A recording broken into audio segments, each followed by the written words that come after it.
Hello, and welcome to Adventure 4, Exploring Nature as a Teacher for Physical Development, a webinar that's part of the Minnesota Outdoor and Nature-Based Learning webinar series, which is a collaboration between the Department of Education and the Department of Children, Youth, and Families.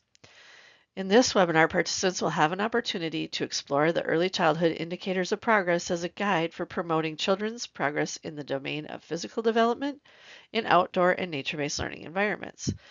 We will also discuss using assessment tools to document child development in this area.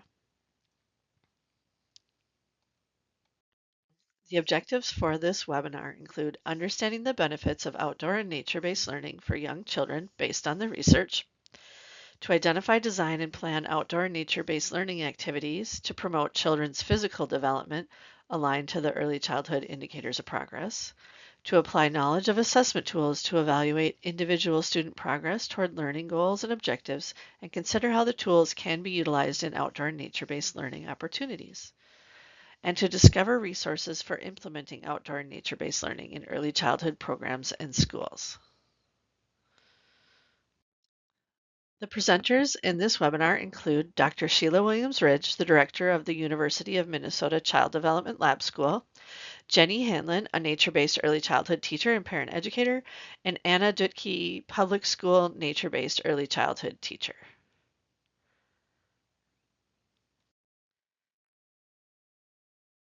The key content included in this webinar begins with a land acknowledgement, a discussion about accessibility,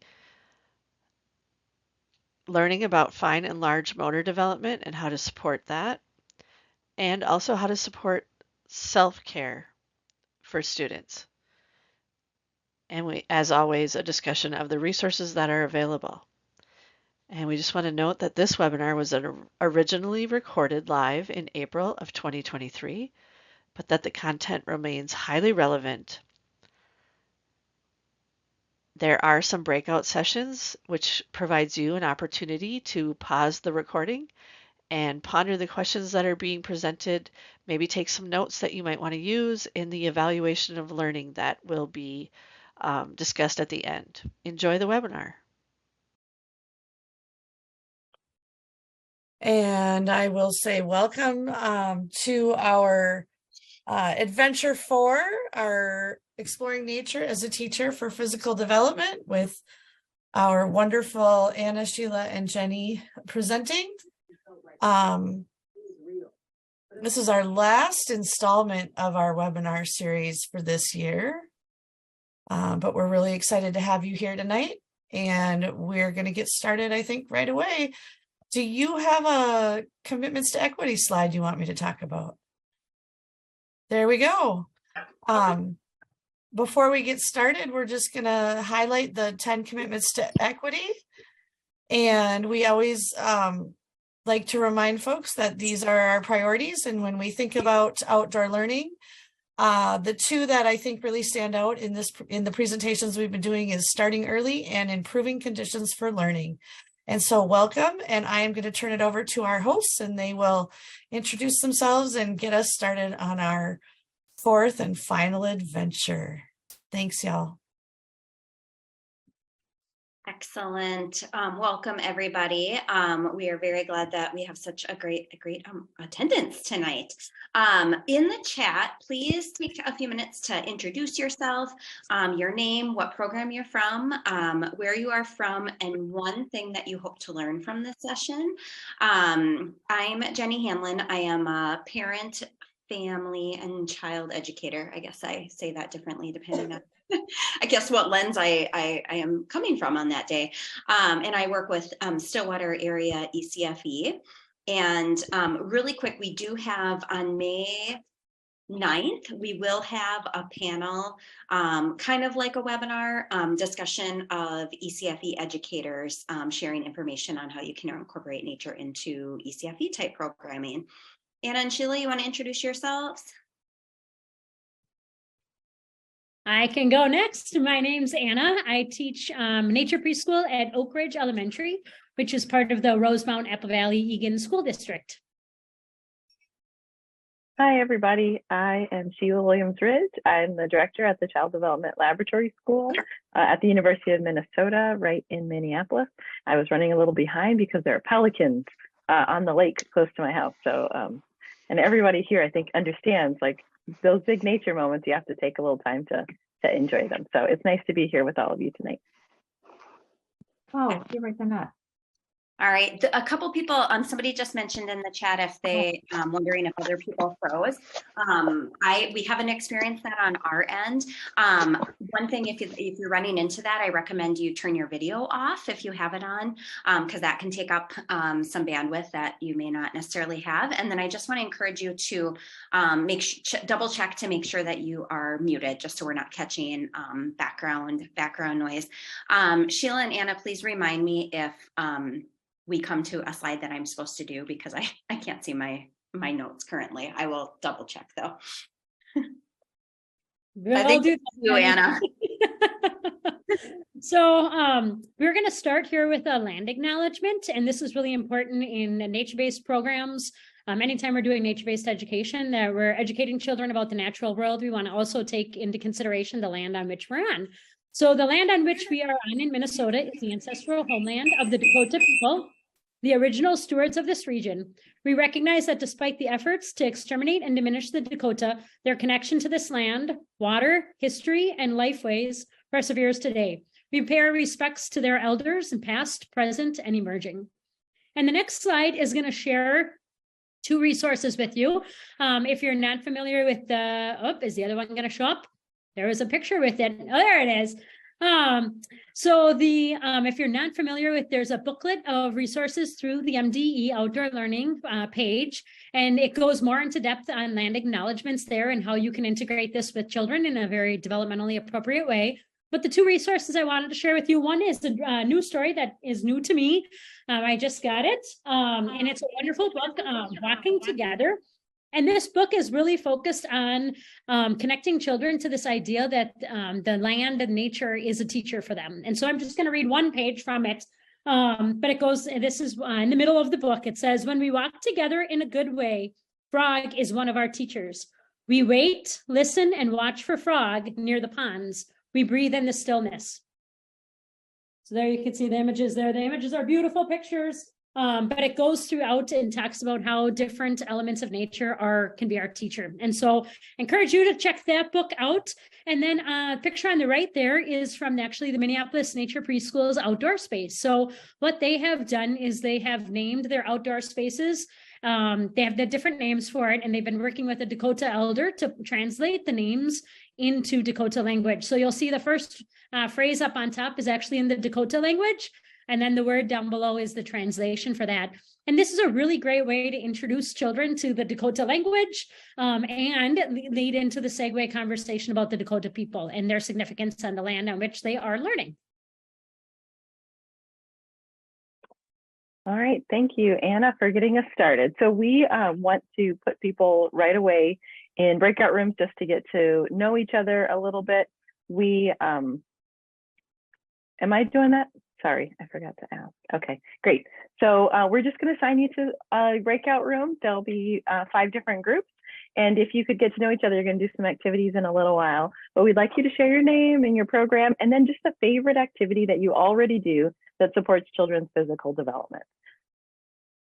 Hello, everybody. Welcome back from your breakout rooms. We know it's going to take people a few minutes as people are having good conversations.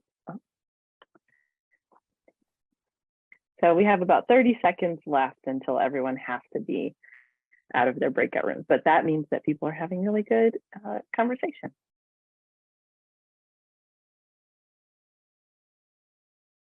It's fun to look at the breakout rooms and see which people we've met over the years get to be together and get to meet each other.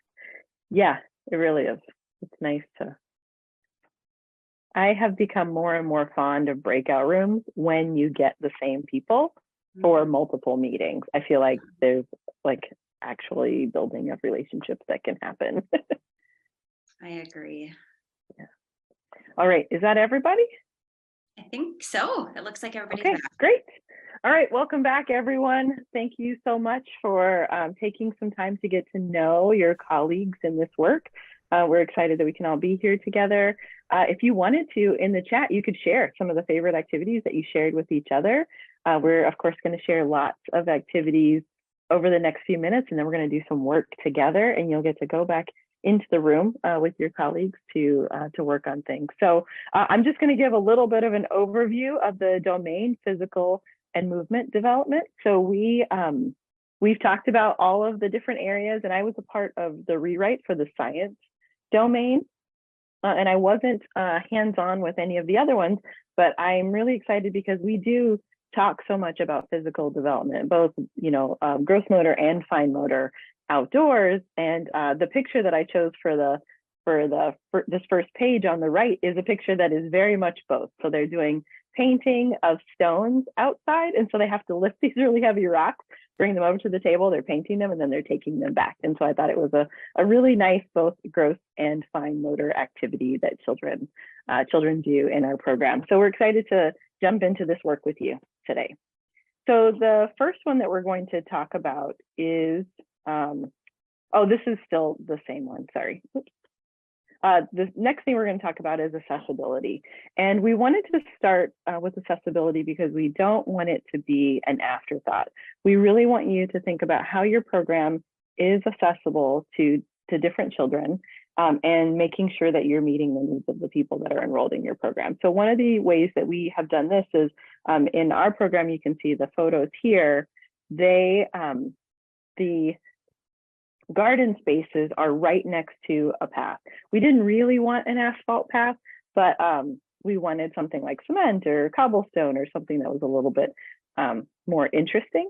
But what we decided on, or what was decided for us, was an asphalt path. So we thought we would make the most of it and really use the accessibility component of it. And so you can see the children kneeling nearby, doing their gardening. They can also do digging and lots of different activities if they have mobility issues, but also for our staff. We have a very diverse staff, and we want to make sure that we're meeting their needs as well. So making sure that you have different opportunities in your program to meet those physical needs of people in your program. And then you can see we have different types of wheelbarrows. We have both like big wagons and small wheelbarrows. We want to make sure that no matter your size, if you're a very small 1-year-old or if you're a grown-up, you can find tools that will meet your needs at our program. So making sure that you think about those things throughout the evening and how can you make your places more accessible for children.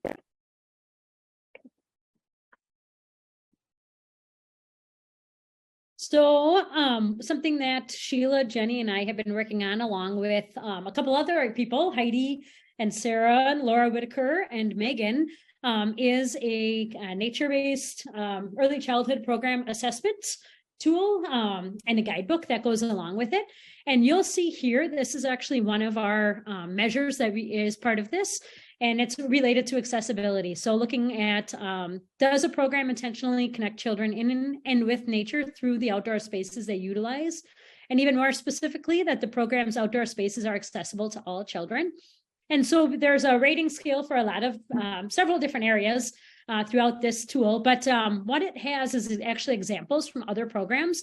And so there's just a snapshot below the document, or below the book cover there, you'll see there's a list of things that you can do. So if you're thinking about accessibility with your program and it's something that you want to work more towards, or you want to set some goals around it, here are some things that you can do.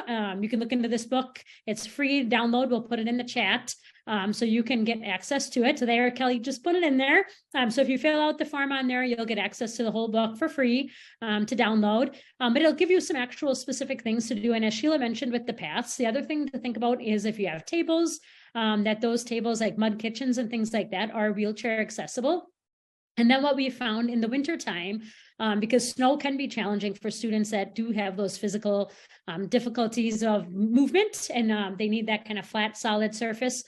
for stability, that if they're in a sled and going along kind of the side of the path and they're sitting in a sled there, that there's tools that you can bring out like snow saws or even gutters or ramps so that they can participate and play and still be sitting down and be able to still engage with everyone. And so that's just another thing to think about as you're kind of keeping in mind as we go through this about physical development and how you can ensure that all children have access in the outdoors. And just a shout out to Heidi Ferris, who is on this webinar today as well, who is also one of the authors for this pamphlet. Anna and I joke because she thought this was going to be a pamphlet that we were writing when I asked her to help. One of the things that I feel really fortunate about with the program that I currently work in is I get to work very closely with our occupational therapists and our physical therapists in our early childhood department.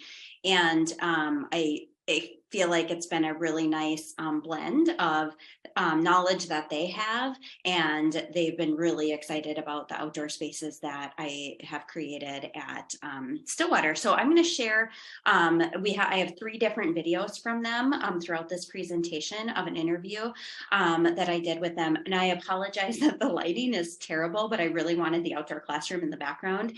We couldn't do it outside that day because the wind was horrendous. So I apologize that you can't fully see their faces, but I promise you, you will enjoy what they have to say. So I'm going to press play. If for some reason you can't hear them, please let me know.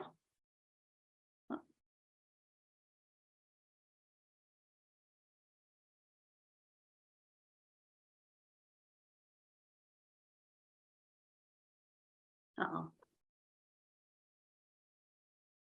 I can't hear it at all. Can you guys? Not hearing it, Jen. Okay. Sheila, will you unshare?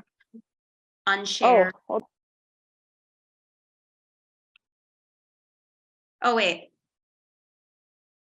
Yeah, Sheila, will you stop? And then I'm gonna, if you let me share my screen, I'll pull it up on my YouTube.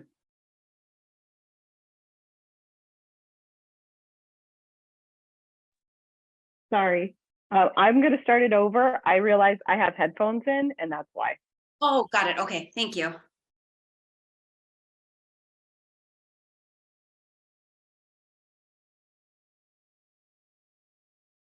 You tell us when you start it so we know when we should be hearing it.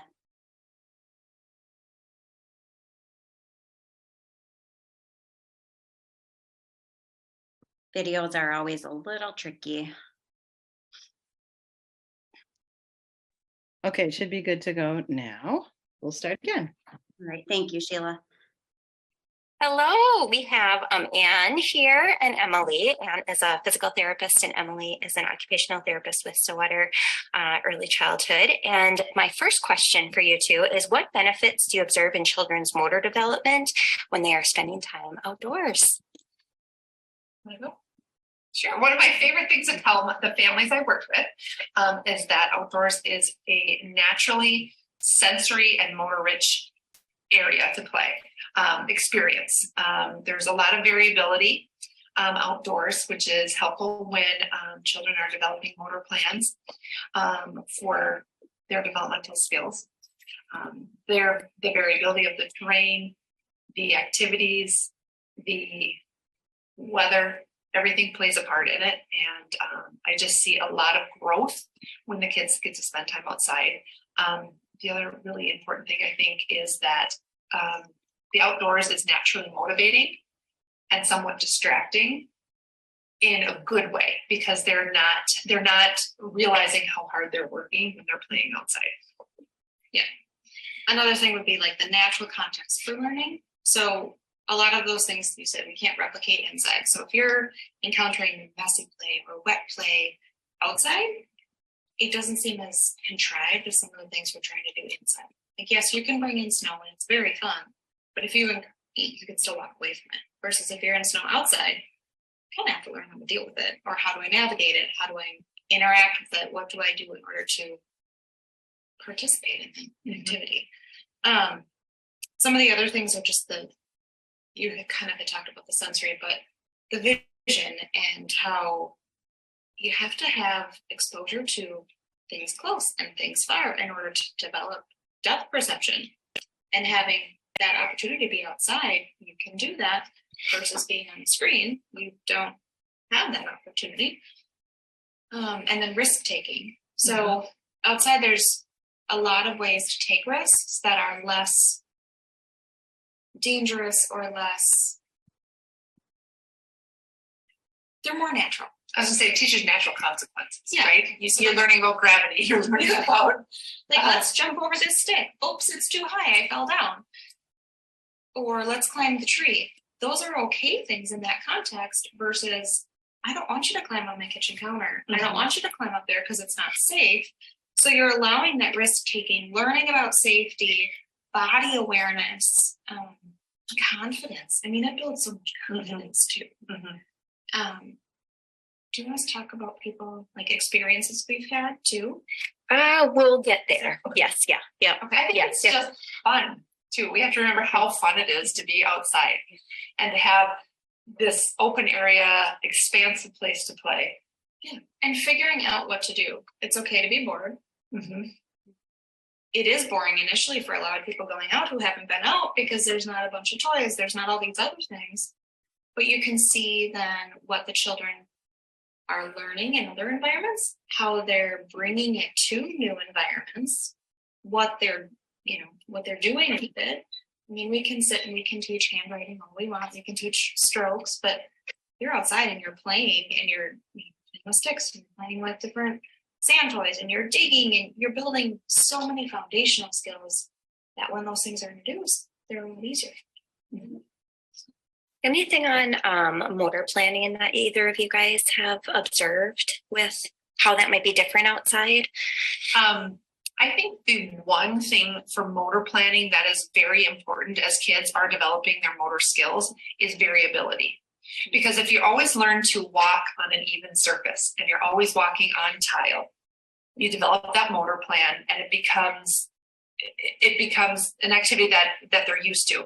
But outside, the variability of, the different terrain, you've got lumpy grass, you've got hills, you've got leaves, sticks. Sand. Yeah, you have to transition from, sidewalk to grass to sand. So all that variability that just comes naturally in the outdoor environment is really what I think helps develop those motor plans that carry over into a lot of different skills and don't just teach one way of doing things.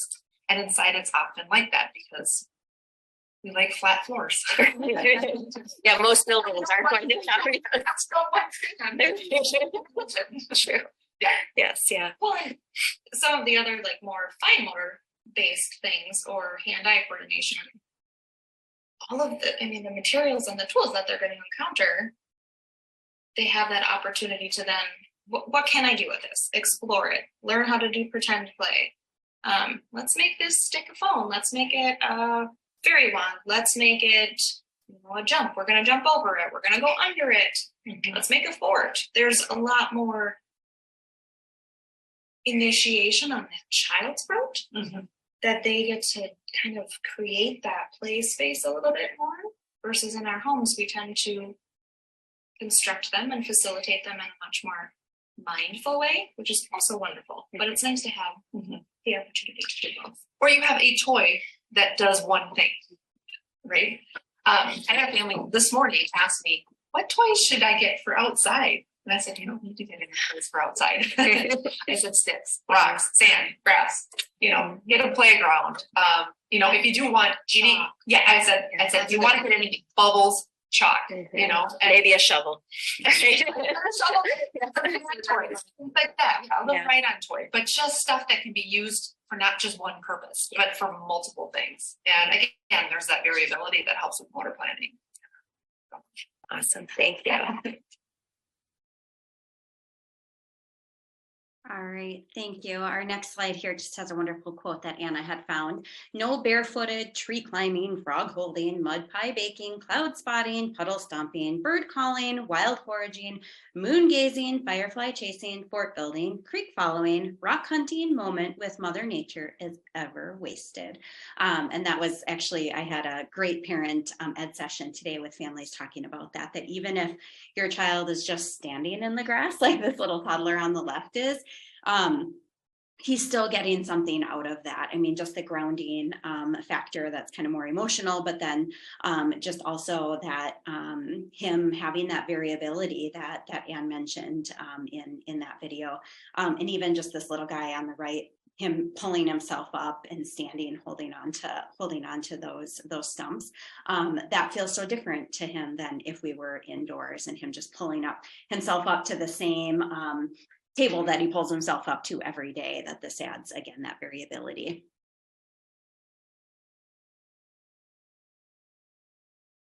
I love getting little ones outside. It's interesting how not every parent thinks of bringing their kiddo outside, or if they do, they think they need to be holding them and that they can't be down on the ground. And so I love when I'm offering classes through ECFE specifically for babies and toddlers, having activities specifically set out for those babies to be on the ground.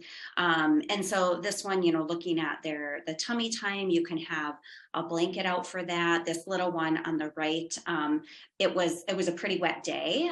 So not only do I have a blanket down, but she also has our little rain gear on. She was only 3 months at that time. And I love her mom, that she was such a trooper. Like, yep, she's going to be in this rain suit. I want her to have this tummy time. She was so proud of herself, looking up, and think about even just her eye movements, right? Because she's looking in that mirror and she's going to be seeing all sorts of things behind her too. And just building that ability to look up. And this little guy on the left, I don't know if he could be any cuter, George. Have to share the name just because it's such a great name for this little guy. But it's so motivating for him. You see how he's really pushing up there, because he's actually trying to look over that, earlier he was trying to look over the mirror. And so just very, very motivating. You could also, of course, have a blanket on the ground, or even just lay the baby in the grass so they're on their back, moving their bodies. So those of you that work with really, really little ones, just what a great place for them to be as well. Certainly, if you have a wide range of ages, when you have the littles on the ground, you'll need to be watching that nobody steps on them. I apologize that I used the same picture in both these slides. I put them in at 2 different times, so I missed that. That's kind of funny. Apparently, I really like that picture. I also, right now, I work more with toddlers. I don't have as many classes with babies. So I just don't have as many pictures. But for this one, when you're looking at the movement of in and out positions, again, looking at rolling over, this little one on the left, I had just pulled some mint out of our garden, and she was really intent on checking that out. After she gets tired on her tummy, she's gonna roll herself over, look up. We wanna obviously watch to see that it's not too sunny out. Another one, just giving them that opportunity to move around. And so just again, a reminder that little ones don't always have to be in our arms when we're out or in a carrier, that they can be down on the ground exploring. Then this next one, I have 2 little videos, and Sheila, I keep forgetting that you're the one that's going to have to click on them. So let's do the video on the left first.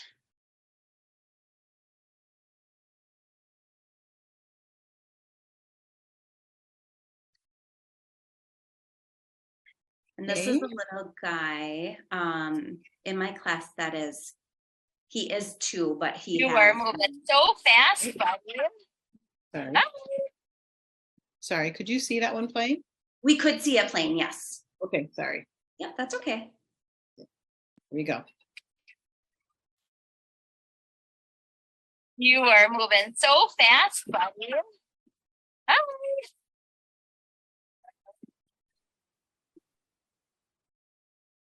So that was a little guy. He's 2, but he has some developmental physical delays, and I just have loved how much his mom has trusted us and been excited to see his outdoor exploration. And it's fantastic because with the gear that we are able to provide in our program, he has been able to move around in our spaces in ways that he wouldn't be able to necessarily. I mean, he would just get to be a huge mess if we didn't have some of those things. So he was the same one that was pulling himself up on the logs a couple slides prior. All right, Sheila, let's do the one on the right now.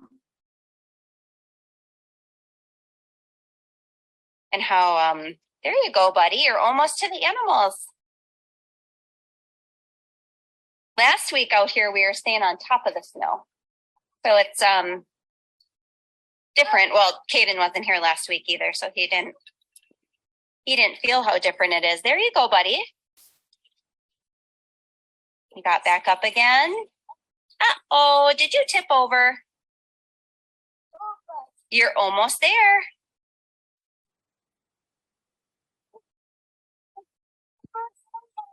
You're almost there. You got back up. It's hard to see, but he's trying to get to these farms. There you go, buddy. You're doing it.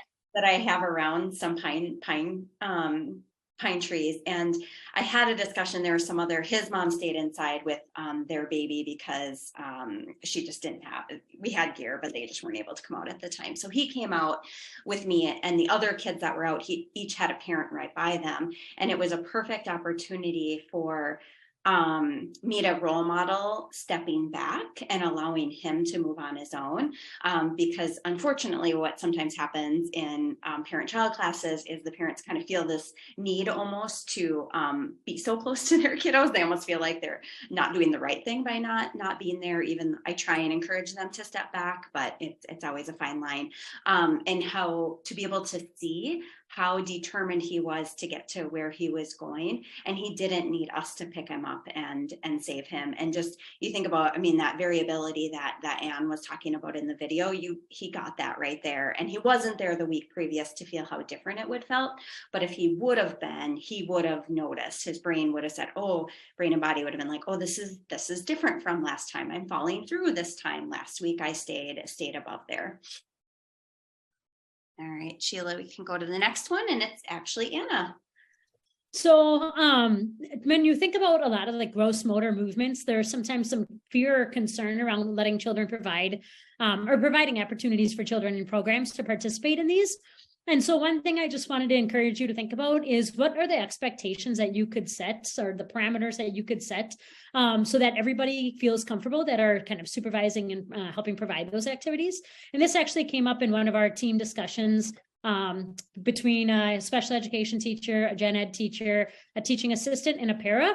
And it was around that comfort level with letting children climb up the slide. So go ahead and take a moment to just put in the chat, what are the benefits for why should we allow children to have this experience to climb up slides? So if you just want to take a minute and just kind of put a takeaway or a why that you think an opportunity like this should be provided, you can go ahead and put that in the chat. And while you're doing that, I'm just going to share a little bit more about the story. So as I kind of had a conversation with the team about their comfort level with it, and what we ended up finding out is that one of the team members, or actually both team members, had a situation that occurred with their child, or their children were nearby the situation when it happened, but it was children that got severely injured while climbing up the slide. And so what we ended up having a conversation around is, what would it take for us to then feel comfortable, or how can we make it so that we, as the adult supervisors who had this experience, can prevent that experience from happening. And what it was is, both situations were a child going up a slide and another child came down and took that child out. And so we ended up coming up with expectations around climbing up the slide to teach the children, and then going down the slide. And actually, as part of theirs, when they ask the teacher, can I climb? Then one adult actually goes up to the top and is there to just be that gatekeeper. If a child is going to potentially come up and try to go down the slide, they could intervene if needed. But then what they ended up finding out was also that we don't always talk about the expectations for going down the slide. And there's just this assumption of, if I'm the one going down, I get the right of way. And we know that's not true. If someone's already coming up, you've got to wait. And so just really mapping it out with those visuals helped alleviate some of those fears that the team had, and then created a situation where they could provide these opportunities. So in the chat, I am seeing, yes, I can share the principles so that you can have access to that. But the fun, the risky play, judging their body and what they're capable of doing, the gross motor movement, problem solving, controlled risk, cause and effect lesson. Excellent. Core motor development, social interactions, checking in with those above, visual awareness, vestibular input. When there is a safe pike in the speed there as they're going down. And then figuring out how to move the hand and knee along with putting the pressure on the side of the slide to climb. So the large movement. Excellent idea. So yeah, I will put that visual in the chat and I'll include it with this as well. So tree climbing is another one that we often, different people have different comfort levels with it. And so what we've done is putting what makes sense for our program to provide that opportunity. So what are we willing to kind of take on for a risk level? And so we do have a height restriction. And so that is they can only climb as high as a teacher can reach. And so that's where they get the benefit of a great height experience while not being so high where the risk of an injury increases as the height increases. So trying to find that happy medium. So in our nature preschool situation, that's what we've decided is the height of a teacher's reach. And then they also have to ask, and so then we can identify with them that the tree is safe for them to climb. So we do an assessment of the ground below to make sure there's no objects that they're going to fall on. And then we also check the branches. So this one is a lower tree, but there's some trees that are more upright. This is a fallen log, so the height is not quite there, and same kind of concern. But when they are going up, and actually taking off the ground more so than in this picture, you'll see that one boy is standing on 2 feet, but when they're actually further up, then we do have a rule that they have to have 3 points of contact. So they have to have either 2 feet or a hand holding on to the tree at all times, or 2 hands and 1 foot is on the tree, and then their other foot can be moving. So those are the things that we've put into place to create it a safe experience, safe as kind of needed for the children, of where we can reduce the chance of risk from happening, but really give them that benefit for the tree climbing experience. And then I have object control. So this is getting into, you'll see the words down at the bottom, the different standards of ESIPs have the words like pushes, rolls, throws, pushes with legs, kicks, catches, pedals, bounces. And so you're going to see in this thing, the slide, you'll see lots of different pictures of examples of that.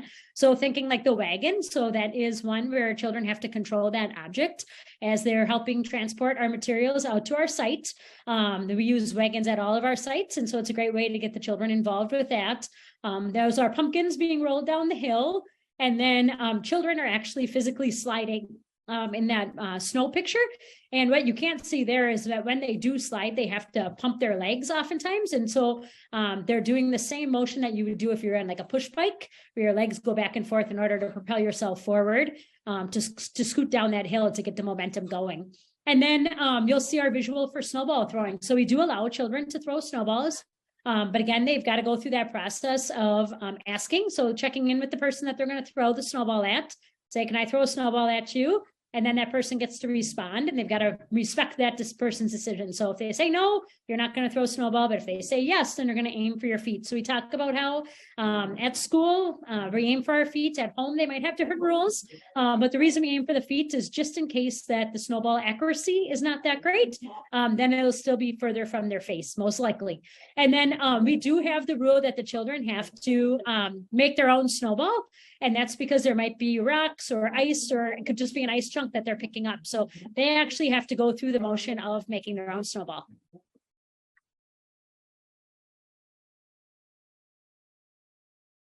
All right, and I'm going to talk a little bit about fine motor. So just thinking about this is the overview slide, but some of it is thinking about how children gain dexterity, and so how they use it, and how that grows throughout their development. Some of it, right, happens naturally, and some of it happens in ways that we can really foster in our programs. And so this is a picture of children making little collages with natural items, and they are going around and trying to pick up these, small things to make something creative with. And so it's a wonderful way to combine both your art time and and creativity with some of the fine motor skills that you need to foster. And then, of course, self-care. And so we want to make sure that we're including that. And so when we go into the ESIPs, into your small groups, we're going to talk a little, or you will discuss it a little bit more about self-care outside, and we'll talk a little bit more about it here.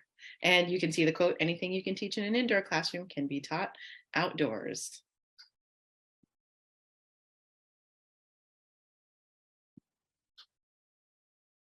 All right, Jenny, this is you. All right. So if you want to hit Okay. play on this one, this is just a simple way to do fine motor even in the winter time.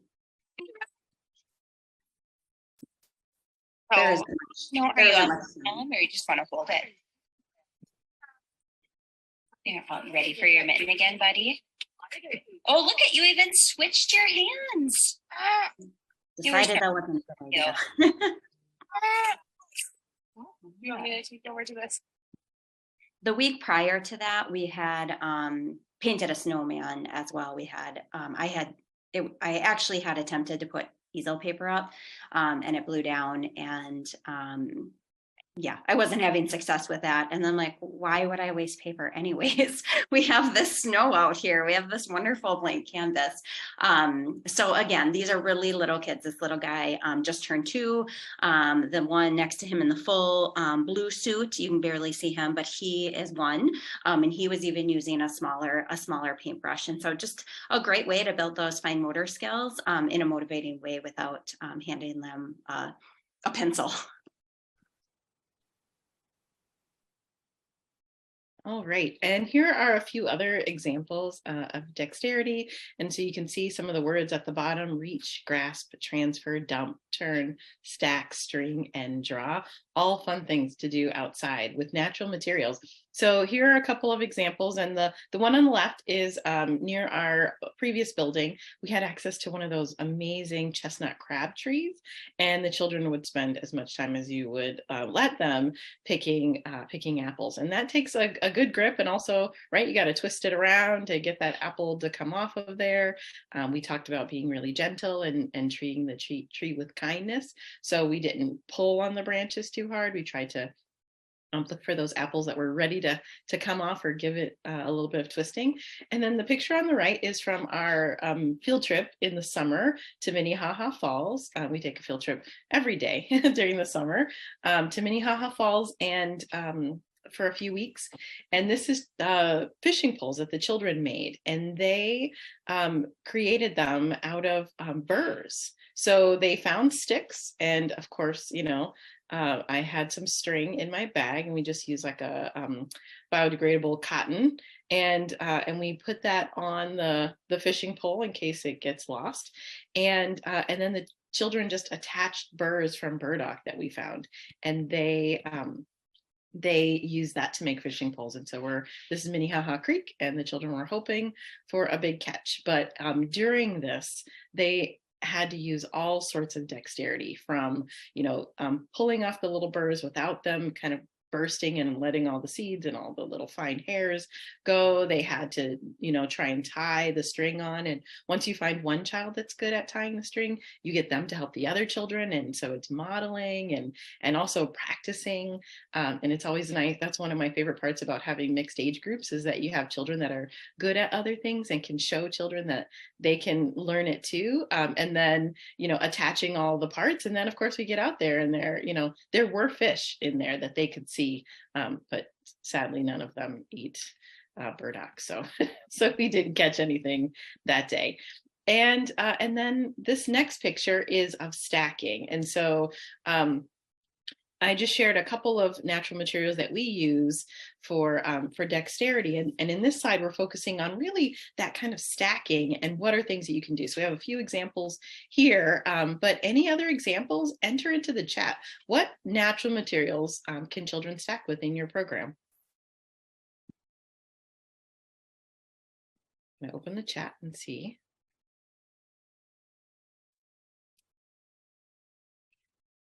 Because in this picture, we have ice, snow, rocks, more ice. I have one more picture in this one. We make a lot of colorful globes during the winter. And so you can see he stacked a couple of those on top there and actually got big. Okay, so sand, right? For sand castles, wood cookies, sticks and dried mud, logs, pine cones. That's tricky stacking pine cones. That takes a lot of, that's problem solving behavior in addition to to fine motor skills. Rocks. Yeah, excellent. Those are great examples.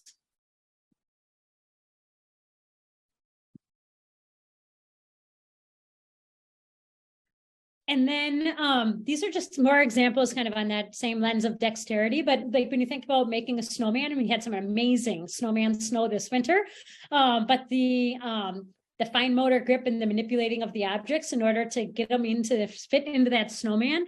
And so, and then you add mittens. So then, you know, when they have the mittens on, it's even more challenging so they really have to work on that object control and coordination as they're trying to manipulate those objects to create that snowman. And then the other one is with, we were making natural boats. And so we used clay. And so the children then could use that as kind of the glue to hold together the natural materials and then try to create these boats that they were going to then put in the water. So again, it was just that, you know, different materials together to create opportunities to work on dexterity.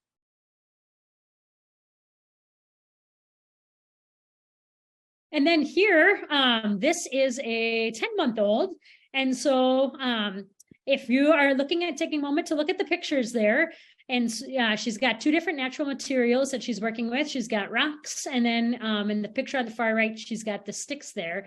But if you think about dexterity there, what skills are being demonstrated? So like what specifically is she doing in her motor movements?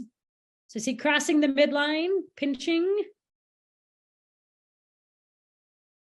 Pincher grasp is there.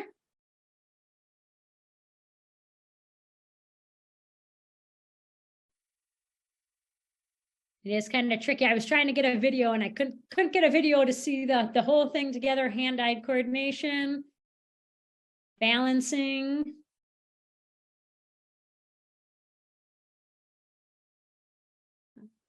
Excellent. There is object transfer happening, grasping, switching hands. You got it. So that second photo, she's actually moving the rock from one hand. You can see the focus that she had there as she was taking it from her left hand and putting it into her right hand. And then I wasn't able to get it into the photo, but she actually took two objects. And then that was the very first time we saw her bring two objects together and seeing that cause effect of bringing them together, making the noise of the rocks clashing, and then taking them apart. And we were out there for 25, 30 minutes. And then she moved on from the rock. She kind of cast them aside and then picked up the stick. And then it was back to the same thing of moving that stick and trying to manipulate it. You can see the concentration. She had just picked it up in that picture of her. She's really focusing on, now she's got an object of a different size. And so thinking about outdoors provides children with a lot of different materials.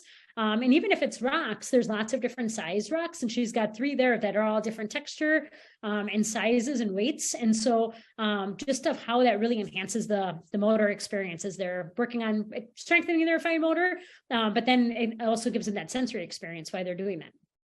And Anna, I love that you are allowing such a young child to be playing with something so small. I think there's always such a worry about kids choking that we forget that they can interact with these things. We just have to be close by and helping them to know, like, oh, nope, no, thank you. It's not for your mouth, and pulling it back. So that's something, again, that I try and help parents understand too when we're in our classes with small items. Yep. And you know, Jenny, that's a really good thing too. And you do have the little ones, like the redirection. So for her, it went up to the mouth and I just said, yuck. And then her hand went down right away. And then she was then really like fixated on observing it. Then I was like, oh, I can't put it in my mouth. Like I'm going to start studying it. And then that's where the movement started happening. But then the redirection too, for as they get a little bit older, to have that bucket or some kind of container, they love to put things in something. So then redirecting them that way too. If you have a bucket, it gives them a purpose. If they don't just want to hold on to it, like as they're picking up those objects, so then what can they do with it? So if their instinct is to go in the mouth, and we don't want them to do that, then what else is there for them to do? And so, yeah, having that bucket always handy is really nice to me. And so we had one nearby with her later, and then she moved to a different pile and was just picking up the rocks and putting them in the bucket. So just being prepared for that to kind of redirect them naturally. And then this is just a good reminder that you can do fine motor during all seasons and weather. So lots of different examples are happening here, and you can see different materials are being used. Some pictures, it's all natural materials. You know, the boys doing the mud painting, you can see the perfect grass being used there with that stick. But then other things you can see where we've actually brought tools out. So the second picture at the top there is, you can see scissors on the stumps, and there's glue on the stumps. And so they're actually making nature art. And so we had those materials there, and paper was off to the side, but the student was choosing to work on that stump to work with the materials there. And then she had another stump nearby that she had her paper at. So she moved, I think she was cutting leaves at the time, and then was creating leaf art. The picture with the saws, those are snow saws. They're got them this year for the first time for our program, and they're made out of mostly made out of recycled hockey boards. It's a farmer in Canada and his son that have collected these boards, and then they cut these saws and distribute them. And it's a really amazing tool for a lot of different reasons, but it really enhanced the outdoor play as we were outside this winter for so long. And then the picture on the bottom left is a group of boys you can see doing nature journaling, and actually that group was really neat. At the end of the year, they would spend their whole time during our nature play times. We were outside for maybe an hour and a half, 2 hours, and they would spend their time choosing to be by the wagon doing nature journaling. So they'd go off and find something, or they'd find something during our walk. And then once we got to our spot, they'd get out the nature journals and the pencils and the crayons, and they would sit there and do their journaling. And so that was a group that was very active, and in the beginning of the year would not. They kind of were not interested, showing any interest in any fine motor activities. So to see how they kind of cultivated that interest through their outdoor learning experiences was really fun to see. And then next to that is a child with a stick. And then you can see these black tools with pink tape on them. Those are actually carrot peelers or vegetable peelers. And so we use them to shave sticks. So it gives you the same kind of feeling as though you have like a carving knife. But it's done in a way that is kind of much more acceptable for our schools. Most schools won't allow knives, but to do stick peeler is what we call them. And they have that experience with the vegetable peeler to peel the bark off the sticks. And then you can see there's two kind of prompts or questions here. So thinking about what materials or tools can you bring out? And then if you look at all these pictures, so weather isn't getting in the way with the outdoor experiences. So really taking advantage of different weather brings different experiences. And so instead of kind of thinking it as, oh, when it does this, then I can't do this specific activity. Instead, really thinking about, okay, what can I do? Because now we have this amazing weather experience that's going to provide a whole nother learning opportunity. And like my students, I mean, as an adult, I was done with the snow, but they are missing the snow because the snow provided a lot of amazing opportunities. And so just really kind of reframing your mindset around what opportunities are being created by the weather and how can we take advantage of that? Excellent. All right. If you have a few ideas, please enter them into the chat. Materials you can bring out, opportunities that different weather provides throughout the year. I see Chelsea shared hammers and chisels on rocks and on ice chunks. Oh, and thanks, Heidi, for sharing the link for the snow saws.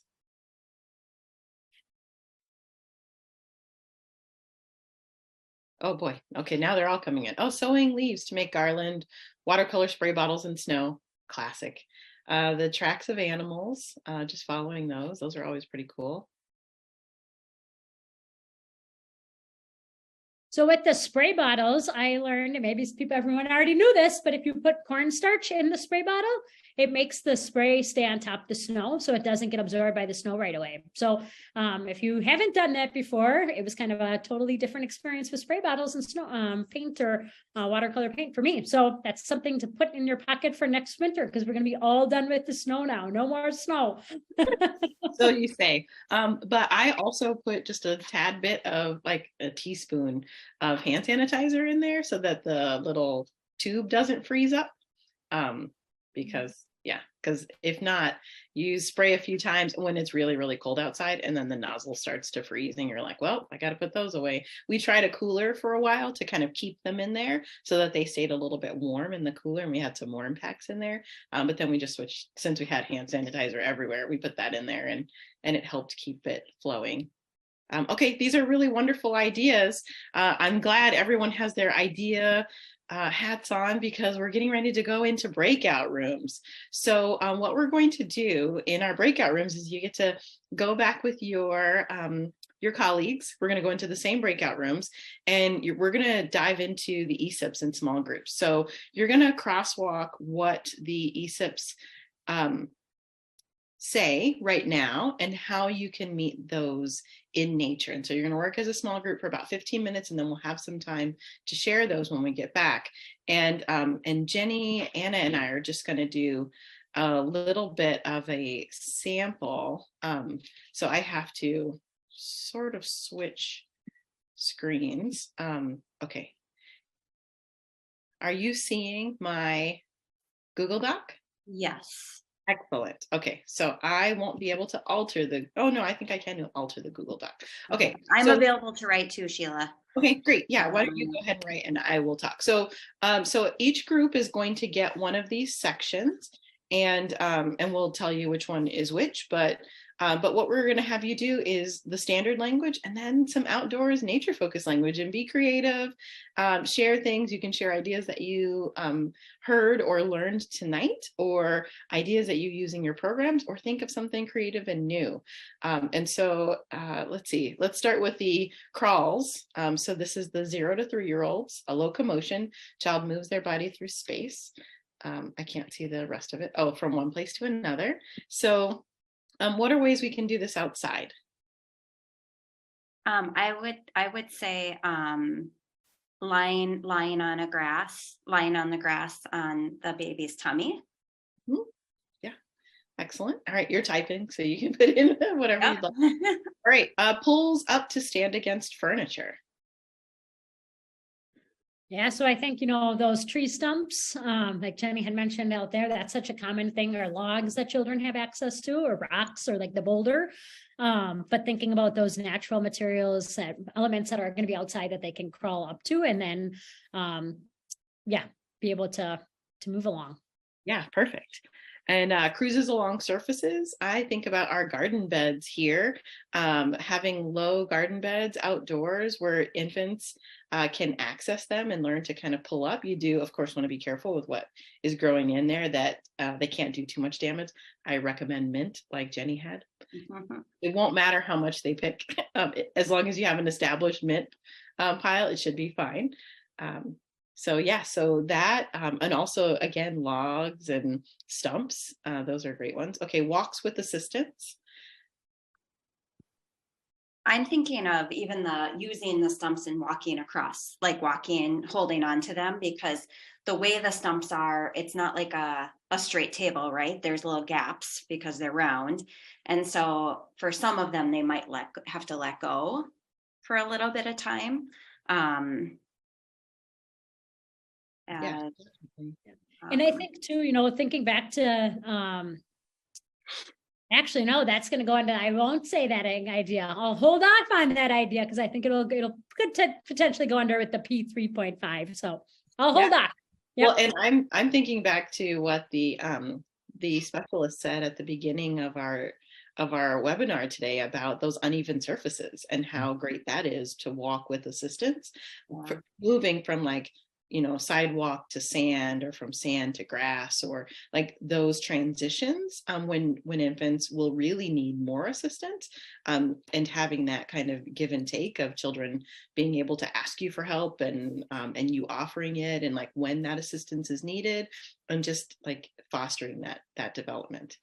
All right, so for 1 to 2 year olds, so now we're in children a little bit older, this one's a tricky one. Crawls up a few stairs with an adult observing. Well, and this is the one I was just thinking about, is the little guy that was stuck in that snow hole, that he had, and then it is really, he was going up, would have been the same height as the step. So thinking about that, of how different snow and again, those different materials, of how that ends up just naturally creating that depth and then height difference. So I'm adding moving through snow or on hills to navigate progression. Yep. Yeah, and I think all these snow mountains we have during the winter are a wonderful elevation. Great. What about walks independently? Well, I would include, similar to what you said before, just thinking of the uneven surfaces, like when they've had opportunities to practice walking on uneven surfaces, they're probably going to walk independently. I don't want to say necessarily quicker, but more confidently. Yeah. So uneven surfaces. And then, the runs freely, I was thinking about, I was having some conversations with families, and when children run, even indoors, like the floor is hard, but when you're running on grass, it's a nice, softer surface to land on. And so it provides that kind of safe experience or safer experience without the edges of furniture that they're going to go crashing into as well. So when they're out and they have a nice grassy field that they can go on, they don't have those challenges. Mm-hmm. And Hannah, we're just giving an example of how you're going to go through this. So we're kind of doing the first one for your breakout group, and then you're going to go into your breakout rooms and work on the next ones. So we'll just finish up these really quick. The crawls, we kind of already talked about that. And walking on some different surfaces, we've kind of addressed that one, as well as walking up and down a few stairs, because again, those snow mountains. How do you think we could do that in times that are not snowy? What is something else that kind of walking up and down with support might be able to be done? Uneven ground with changes in elevation. Like boulders. Today, my students have found like low boulders along the path, and they're in the forest. And so they were stepping up on them and stepping back down off of them. So those are just naturally usually in a lot of wooded areas. So locating those boulders. Yeah. Climbs on logs and stumps, jumps with 2 feet over a line. That could be all sorts of things outside. Sticks. All sorts of great activities. Okay, excellent. So that was our overview of how you're going to do it. So what we'll do is this group breakout room number 1 is going to take locomotion for 3 to 5 year olds. Breakout room number 2 is going to take object control for 0 to 3 year olds. Breakout room number 3 will take the second object control. And then if you use the little mouse down here, you'll go, and this will be groups 4 and 5. So you can just count it along the way. And I'm going to separate you into your breakout rooms now. And and then you'll be with the same group again, breakout rooms 1 through 5.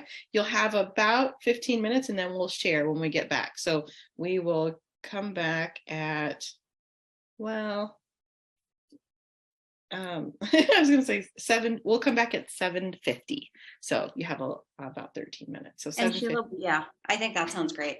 Okay, so 7:50, we'll be back here.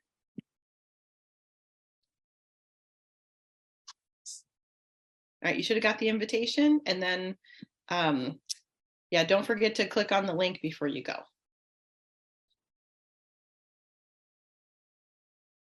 All right. Sheila, thanks for taking care of the breakout room stuff. Sorry? Thank you for taking care of the breakout room stuff.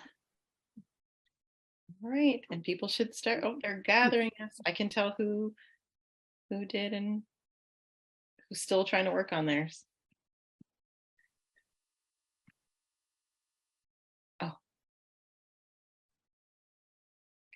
Okay, Michelle, thank you. Everybody's coming back right now. We just closed the breakout rooms. So thanks for your message in the chat. And we're at 27. I'm just waiting for a few more people for the countdown from breakout room closure. I'm going to put the link while we're waiting to the May 9th ECFE panel discussion.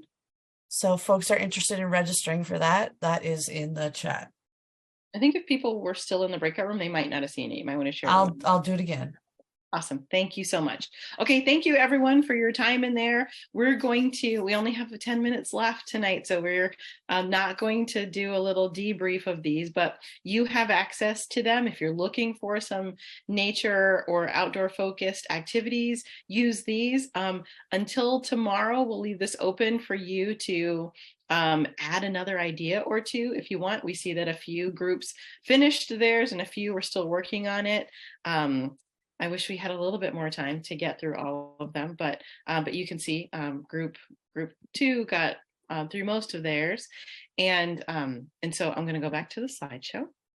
And thank you so much. And again, you can still review that, and you'll be able to look at it later, but we're just going to keep it up for editing for the rest of the night. And then starting tomorrow, you'll be able to just look at it for ideas time that you'd like.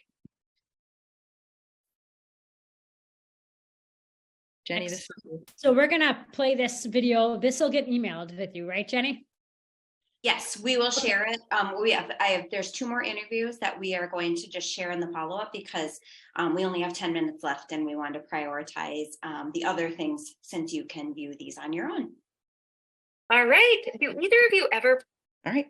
And so here you go. Self-care is our last category for motor development. And going outside provides lots of opportunities for children to practice different self-care skills. So this one, I think, is one that we often hear as the constraints and barriers around going outside, is that there's not enough time. But when self-care is its own measure there, and there are several skills listed within it, then that tells us that this is a time for learning. And this is a skill and an area of learning that needs to be happening and should be happening. And so children need to have the opportunities to practice this.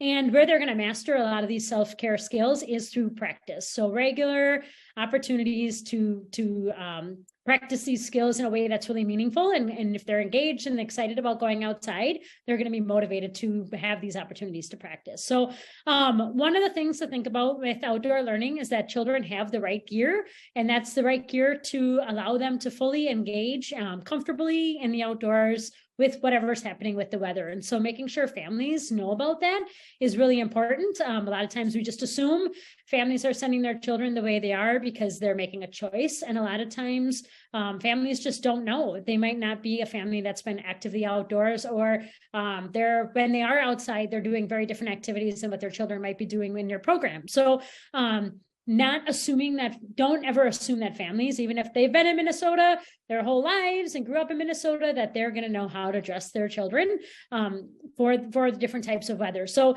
these are just 2 examples of things that have been out there that programs have shared to utilize to communicate with families around what children need to be outside and be comfortable outdoors. And then the next slide is actually going to share some tips and tricks about how you can create a system in your classroom to allow children to be independent throughout the whole process. And so one of the most important things is that children know, if you're going out every day, and in this varying weather, especially right now, we just had 80 degrees last week, and now we're in 40 degrees today. So children have to understand, what do we need to wear today? And yes, through time, they'll start to be able to identify that. But in the beginning, they really need visuals to help them. And in the fall can vary so much day to day with the weather. And so having a visual schedule there with what you need to wear today allows children to be really independent. It's kind of like a checklist. And it also is in the order of the gear that the way they should put on their gear. So that helps them say, okay, the jacket's on top. That's the first thing I put on. Okay. And then they'll go through that process. And actually, I'm just realizing now I snapped this picture today. Someone switched my order of my jacket and my snow pants. So snow pants go on first and then your jacket.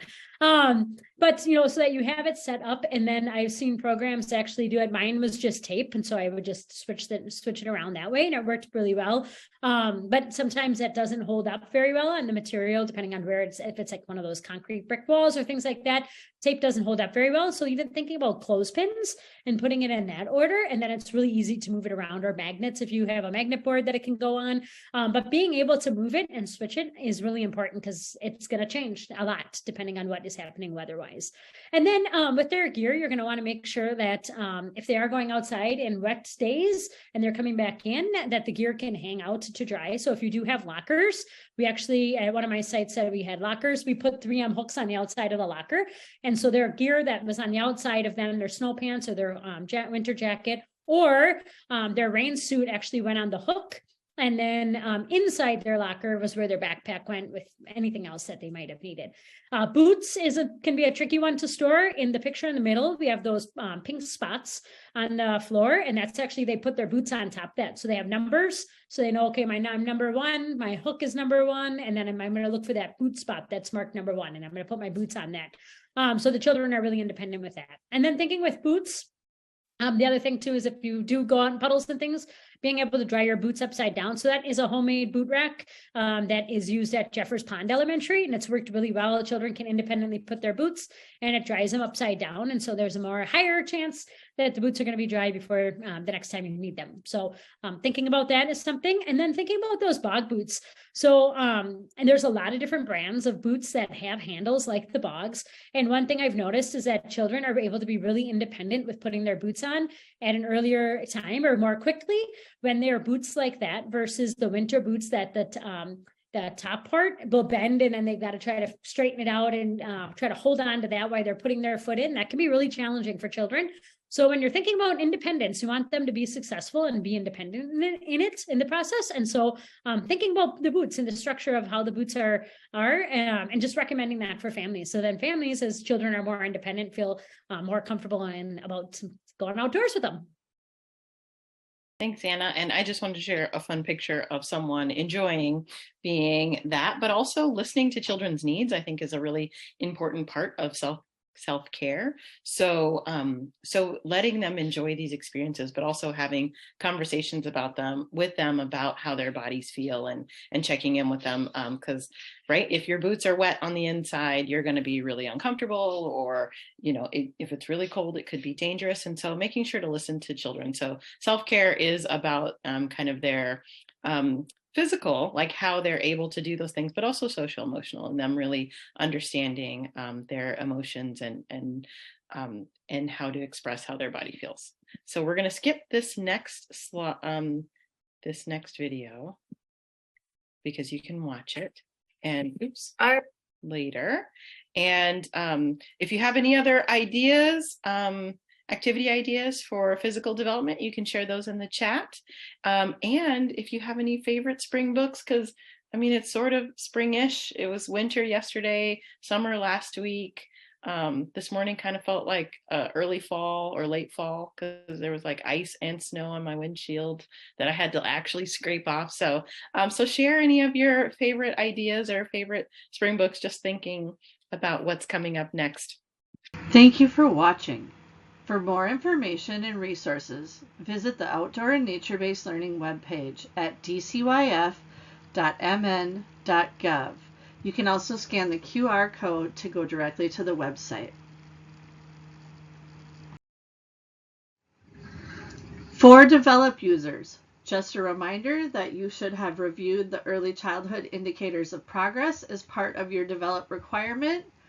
If you need a copy of them, you can download them from the develop course description for this course under the learning objectives. There's a link there, or you can search them in Google. They are posted on the DCYF website. When you've finished the webinar, you can email kelly.kazik@state.mn.us and request the Evaluation of Learning survey. The webinar event can be added to your learning record once your survey is received and reviewed. And if you only need a clock hour form, you can email kelly.kazik@state.mn.us and request the Evaluation of Learning survey. If you have any questions or would like a copy of the slides, please email kelly.kazik@state.mn.us. Thank you and have a good day.